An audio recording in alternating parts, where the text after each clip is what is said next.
ছোটবেলা থেকে শুনে এসেছি অল্পতে খুশি হওয়া নাকি ভালো। মাদের মুখে এই কথাটা বহুবার শুনেছি। তার কারণটা আজ বুঝতে পেরেছি। অল্প জিনিসে খুশি হওয়ার কারণ এবারে তোমাদেরকে বলি। যখন আমার ফার্স্ট টাইম ফল হয়েছিল এই 2026-এ, তখন কিন্তু একসঙ্গে 37টা মতন ফল এসেছিল, কিন্তু ছিল 15টা মতন।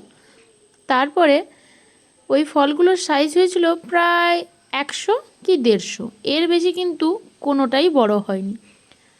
তখন খুব আনন্দও লাগছিল, যেমন তেমন মনে হয়েছিল যে ফলগুলো আরেকটু বড় হতে পারত।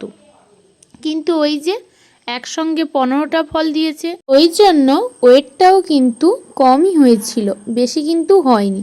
তারপরে 4টা ফলের কুঁড়ি এলো। ভাবলাম 4টা এলো, আর এলো না।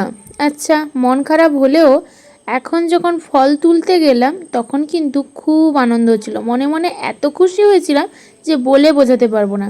কারণ অল্প হলেও একটারও ওয়েট কিন্তু কম হয়নি, খুবই ভালো হয়েছিল। দেখে হয়তো তোমরা বুঝতে পেরেছো ওয়েটগুলো খুব সুন্দর।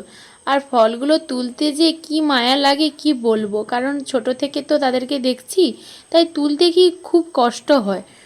কিন্তু তুলতে তো হবে যেহেতু ফল হয়েছে। তবে বলি, একটা ফলের ওয়েট হয়েছিল কিন্তু প্রায় 350 মতন, যেটা আমার 3 বছরের ফলের মধ্যেও কিন্তু একবারের জন্য হয়নি। আমি কিন্তু আজকে খুব খুশি হয়েছি যে এত ভালো ওয়েট হয়েছে, তাও আমার কাছে কোনো সার নেই, বিষ নেই। তারপরেও তো একসঙ্গে 4টা ফল তুলেছি, 4টা ফল 4 রকমের। দেখো,